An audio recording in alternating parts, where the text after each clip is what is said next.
दोस्तों, महाराष्ट्र में महायुति की सरकार बने महज 1 साल ही हुआ है और इस 1 साल के अंदर ही महायुति में भारी टूट के संकेत दिखाई दे रहे हैं। 2024 में हुए लोकसभा चुनाव के दौरान सीएम पद को लेकर जो खींचतान नई सरकार के गठन से पहले देखने को मिली थी, न सिर्फ खींचतान बल्कि पूरे चुनाव के दौरान जिस तरह से बीजेपी की ओर से कहा गया था कि चुनाव तो एकनाथ शिंदे के नेतृत्व में ही लड़ा जा रहा है, लेकिन जब चुनावी नतीजे सामने आए तो बीजेपी ने उन्हें गच्चा दे दिया, जिससे नाराज होकर एकनाथ शिंदे सभी के संपर्क से दूर अपने गांव चले गए थे। हालांकि उसके बाद नई सरकार का गठन हुआ और मुख्यमंत्री की कुर्सी देवेंद्र फडणवीस के हाथों में सौंप दी गई। समझौते की इस राजनीति में बड़ी अनबन देखने को मिल रही है, जहां अब न सिर्फ एकनाथ शिंदे के फिर से मुख्यमंत्री बनने की चर्चाएं तेज हो गई है, बल्कि टूट की ये दरारें इस कदर खुलकर दिखने लगी है, बल्कि एक दूसरे पर कथित घमंडी और लंका जला देंगे जैसे बयान देने के बाद अब सीएम देवेंद्र फडणवीस इस कदर भड़क उठे हैं कि उन्होंने डिप्टी सीएम एकनाथ शिंदे के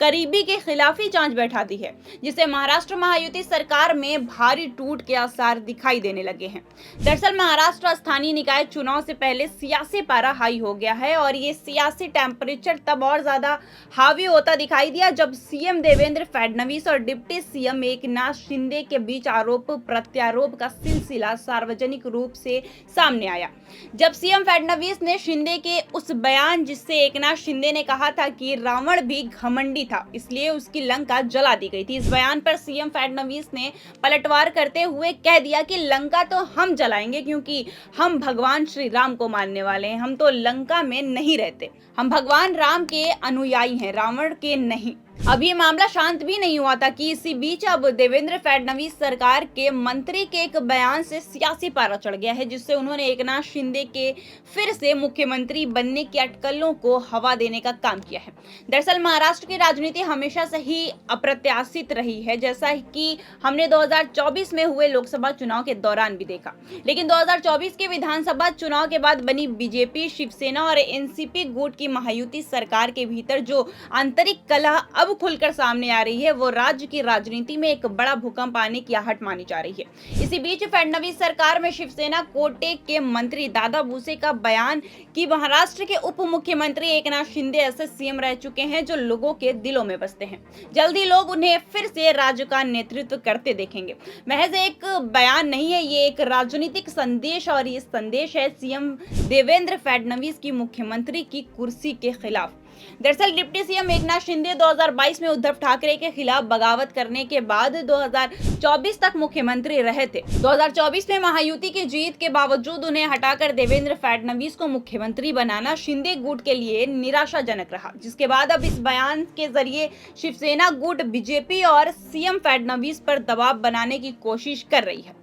जिसके जरिए वो ये दिखाना चाहते हैं कि एकनाथ शिंदे जनता की पसंद है और उन्हें हटाकर सीएम फडणवीस को सीएम बनाना गठबंधन की सेहत के लिए सही नहीं है। ये बयान इन अटकलों को मजबूत करता है कि शिंदे और उनके समर्थक अपनी खोई हुई मुख्यमंत्री की कुर्सी वापस पाना चाहते हैं। ये सीधे तौर पर सीएम फडणवीस को चुनौती है और इस चुनौती को भांपते हुए अब मुख्यमंत्री देवेंद्र फडणवीस ने एकनाथ शिंदे के करीबियों पर शिकंजा कसना शुरू कर दिया है और ऐसा खेल कर दिया है कि सीएम देवेंद्र फडणवीस ने डिप्टी सीएम एकनाथ शिंदे के करीबियों के खिलाफ ही जांच बैठा दी है। जी हां, महाराष्ट्र में स्थानीय निकाय चुनाव की सरगर्मियों के बीच सत्तारूढ़ महायुति गठबंधन के अंदर खुलकर तलवारें खींच गई है। मुख्यमंत्री देवेंद्र फडणवीस ने अपने ही गठबंधन सहयोगी शिवसेना के कैबिनेट मंत्री और एकनाथ शिंदे के बेहद करीबी माने जाने वाले सामाजिक न्याय मंत्री संजय शिरसाट के खिलाफ नवी मुंबई में सिडको की लगभग 45,000 करोड़ रुपए की बहुचर्चित जमीन घोटाला मामले में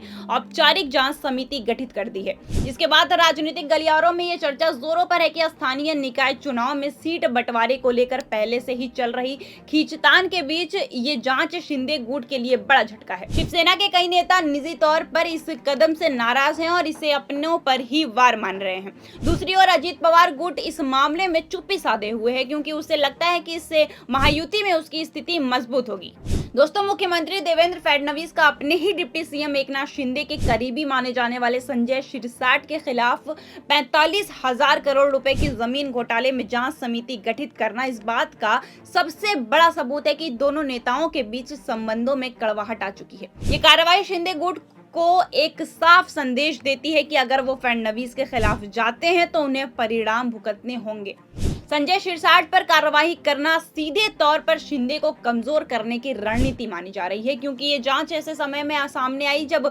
विपक्ष पहले से ही हमलावर है। ऐसे में सीएम फडणवीस इस कार्रवाई के जरिए खुद को भ्रष्टाचार मुक्त प्रशासन के समर्थक के रूप में पेश करना चाहते हैं। लेकिन इसका निशाना शिंदे गुट पर है। जब गठबंधन के भीतर एक नेता दूसरे के करीबी के खिलाफ जांच बिठाता है तो ये दिखाता है कि विश्वास और तालमेल की कमी है और अभी कार्यवाही व्यक्तिगत दुश्मनी का भी रूप ले सकती है। महायुति गठबंधन में शामिल दोनों दलें बीजेपी और शिवसेना शिंदे की ओर से एक दूसरे के नेताओं को अपनी पार्टी में शामिल करना तनाव की स्थिति को और बढ़ावा दे रहा है। राजनीतिक दल अक्सर सत्ता के बंटवारे और प्रभाव को बढ़ाने के लिए दूसरी पार्टियों के नेताओं को तोड़ते हैं, लेकिन जब ये प्रक्रिया सत्तारूढ़ गठबंधन के भीतर होती है तो ये गठबंधन की नींव को हिला देती है। वहीं अब ये मामला गठबंधन के साथियों के बीच वफादारी पर सवाल खड़े करती है और ये संदेह पैदा करती है कि क्या वो एक साथ स्थिरता के साथ शासन कर सकते हैं।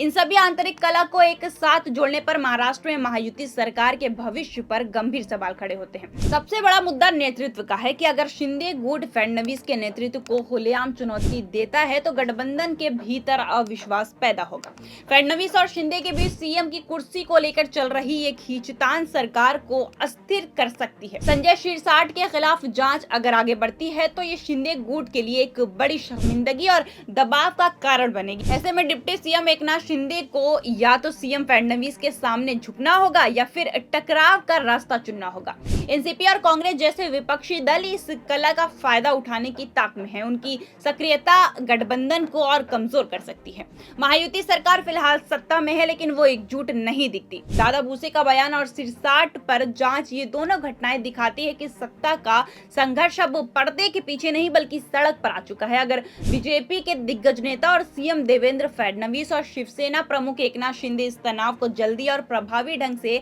हल नहीं करते हैं तो महाराष्ट्र में महायुति का टूटना और राज्य की राजनीति में एक बड़ा उलटफेर होना कोई हैरानी की बात नहीं होगी। ये सिर्फ समय की बात हो सकती है कि टूटना कब और किस रूप में सामने आता है। फिलहाल के लिए बस इतना ही और आगे की जानकारी जानने के लिए बने रहिए 4PM के साथ। मिलते हैं आपसे अगली अपडेट में। नमस्कार।